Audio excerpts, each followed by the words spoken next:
Hello दोस्तों, नमस्कार। हमारे YouTube चैनल मेरी बात में आप सभी लोगों का स्वागत है। दोस्तों, आज हम चर्चा करने जा रहे हैं एक इन नेताओं के कारगुजारियों पे कि नेता कैसे कदम उठाते हैं और क्या सोचते हैं और क्या करते हैं। तो दोस्तों, मैं कहना चाहता ये हूँ कि जैसे एक वेश्या होती है ना, उसका मूल उद्देश्य ये होता है पैसा, बाकी कुछ नहीं होता है। उसको बाकी किसी चीज़ से कोई मतलब नहीं होता। सेम यही कंडीशन नेताओं की होती है कि इनका मूल उद्देश्य होता है वोट, कुर्सी। कुर्सी और वोट ही इनका मूल उद्देश्य होता है। चाहे कोई कितनी भी लंबी लंबी बातें करे, उसका प्रत्येक कदम सिर्फ इसलिए होता है कि इससे हमारे वोट प्रतिशत पे कितना फर्क पड़ेगा और हमारी कुर्सी सलामत रहेगी या कुर्सी तक पहुंचने में कितनी हमको आसानी होगी इस कदम से। बाकी इनका कोई ईमान धर्म नहीं होता है। ये सिर्फ और सिर्फ वोट और कुर्सी, दो ही चीज़। जो आप लोगों को लगता है ना कि इन्होंने ये बयान दे दिया, उन्होंने वो बयान दे दिया, तो इनका एन केन प्रकारेण दो ही उद्देश्य होते हैं, कुर्सी स्थायी रखना या कुर्सी तक पहुंचना।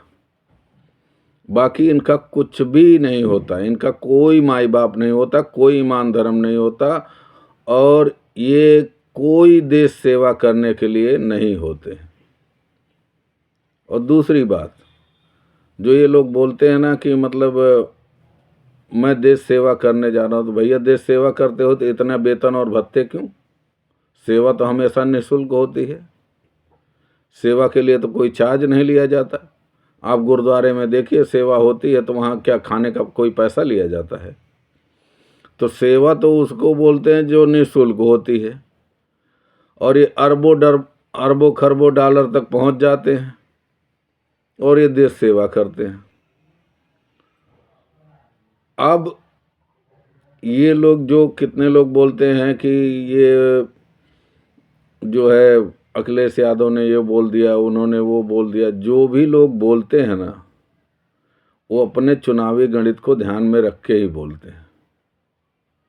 ऐसा नहीं है कि उन्हें ज्ञान नहीं है, वो सब कुछ जानते हैं, लेकिन बस उनको एक है कि हमारा वोट प्रतिशत इससे कितना बढ़ेगा। बढ़े या घटे वो अलग बात है, चुनावी नफा नुकसान हो क्या जाए वो अलग बात है, लेकिन उद्देश्य इनका मुख्य वही रहता है। जो कथाकथित अपने आप को बहुत ईमानदार बनते हैं ना, वो भी इसी प्रकार से कदम उठाते हैं कि हमें चुनाव में कितना फ़ायदा होगा या हमारी कुर्सी रहने में या कुर्सी तक पहुंचने में हमको कितना ये योगदान करेगा। इसी हिसाब से इनका सारा क्रियाकलाप रहता है। नहीं तो आप ही सोचिए बंधुओं कि क्या कोई नेता, आज के परिप्रेक्ष्य में बात कर रहा हूं, कोई नेता ये बोल सकता है कि मैं सत्य का पक्ष लूंगा, जो सही होगा उसका पक्ष लूंगा? अरे, पहली बात तो ये है कि लोकतंत्र की परिभाषा ये है कि बहुमत, मतलब जहां ज्यादा लोग होंगे वही सच है। तो ये चूंकि मान लिया गया है कि जहां ज्यादा लोग होंगे वही बात मानी जाएगी, तो इसी से आप अंदाजा लगा लीजिए कि यहां सत्य की तो कोई परिभाषा ही नहीं है। अगर सत्य होता तो ये कहा जाता कि 100 आदमी एक तरफ, एक व्यक्ति एक तरफ, जहां जो सत्य होगा उसकी बात मानी जाएगी। लेकिन लोकतंत्र की तो ये परिभाषा है कि जहां 2 लोग बोलेंगे उनकी बात सही मानी जाएगी, जहां एक लोग बोलेगा, अकेला बोलेगा, उसकी बात झूठी मानी जाएगी। और भले ही सत्य परिलक्षित होता हो, इससे भी कोई मतलब नहीं है। मतलब अगर सत्य दिखता भी हो तो इससे भी मतलब नहीं है। बस ये ध्यान दिया जाएगा कि संख्या कहाँ ज़्यादा है। कोई भ्रष्टाचारी, अपराधी, कोई भी अगर वो जीत गया, उसको ज़्यादा वोट मिल गए तो वो सही है। और कोई सच्चा ईमानदार व्यक्ति अगर कितना भी अच्छा हो, लेकिन उसको अगर एक वोट कम मिले तो वो गलत है। तो जहाँ परिभाषा ही बहुमत को आधार मान लिया गया है, तो वहाँ किसी प्रकार की शुचिता की उम्मीद करना ही मेरे हिसाब से बेईमानी। क्योंकि यहाँ तो ये कहा ही नहीं गया जो सही होगा हम उसका साथ देंगे। यहाँ तो ये कहा गया है कि जो ज़्यादा संख्या में होगा उसकी विजय होगी। जैसे संविधान में तमाम प्रकार के संशोधन ऐसे कर दिए गए जो कल्पना से भी परे है, लेकिन किस आधार पे किए गए? बहुमत के आधार पे। जो बहुमत, जिसकी सदन में बहुमत, वो ला दिया। और दूसरी बात ये है कि कोई भी नियम कानून बनाते समय क्या भारतीय नागरिकों का ध्यान रख के किया गया? नेताओं को ही स्वयंभू मान लिया गया कि नहीं, ये जो बोल देंगे, जो सदन में बात रख देंगे, 2-4 लच्छेदार भाषण दे देंगे, वही कानून लागू कर दिया जाएगा।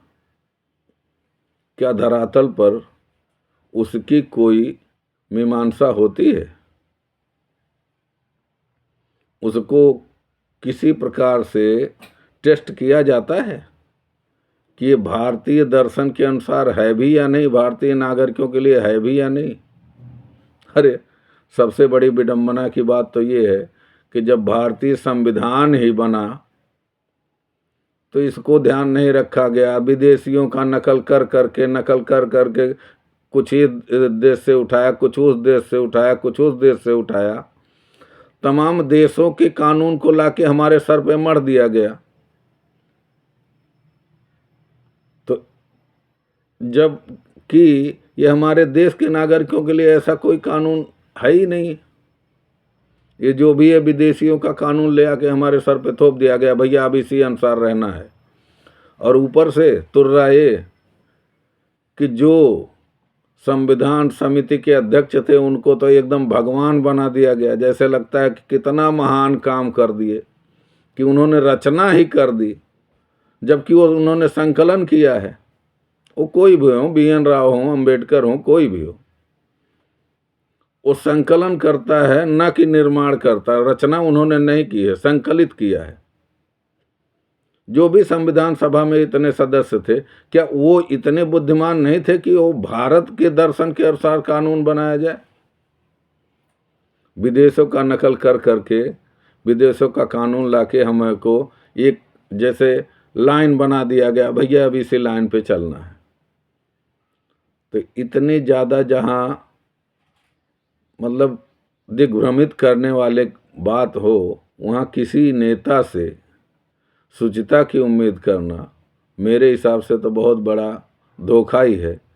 और ये भ्रम की स्थिति आप लोग निकल जाइए और किसी भी नेता को इतना तवज्जो उसकी बात को मत दीजिए, क्योंकि इनका कोई ईमान धर्म नहीं होता है। मैंने कहा ना कि जैसे एक वेश्या का मेन उद्देश्य होता है पैसे कमाना, वैसे नेता का मेन उद्देश्य होता है वोट कमाना। इन दोनों में एक बहुत बड़ी ये समानता होती है, बाकी ये किसी के सगे नहीं है।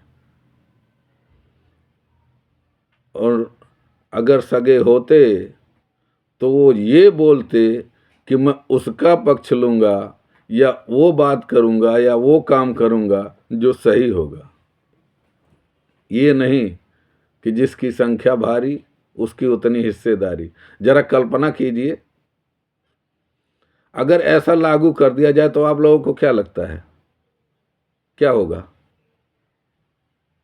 कभी सोचो, मान लीजिए रिलायंस इंडस्ट्री को बेच दिया जाए कि अकेले ही इतना पैसा इनके पास है और गरीबों में बांट दिया जाए, तो क्या होगा? खाली गहराई में जाके सोचिए क्या होगा। सब लोग करोड़पति रह जाएंगे? 10 साल बाद सब फिर से भिखारी हो जाएंगे जिनको दिया गया होगा, क्योंकि उन्होंने वो संघर्ष करके अपने आप को स्थापित करने की क्षमता ही विकसित नहीं की। किसी को कुछ देने से कभी उसका कल्याण नहीं होता, सिर्फ भरण पोषण होता है। कल्याण होता है उत्पादन से, अपने आप को पिघलाने से, अपने आप को परिमार्जित करने से। तो बंधुओं, मेरा आज से इतना ही कहना है कि इन नेताओं की बातों को इतना तवज्जो ना दिया करें। हाँ ठीक है, अब जो संविधान लागू किया गया है उसी के अनुसार हमको चलना तो पड़ेगा ही, लेकिन इस संविधान में बहुत सारी खामियां हैं। पहली बात तो ये है, हमारे देश का है ही नहीं है, और ये हमारे देश के को ध्यान में रख के बनाया ही नहीं गया है। ये विदेशों से आयातित है। जो दूसरे का कपड़ा होता है वो अपने शरीर में कभी फिट बैठ ही नहीं सकता। जब अपने माप का कपड़ा बनता है तो ही वो अपने को फिट बैठता है बंधुओं। तो इसलिए हम आप सभी लोगों से आग्रह करेंगे कि इन नेताओं से शुचिता की उम्मीद करें ही ना। हाँ, ये है कि उसमें जो सबसे बेस्ट हो उसके तरफ मुड़े और अपने देश को आगे की ओर ले जाने के लिए प्रयत्न करें। जय हिंद, जय भारत।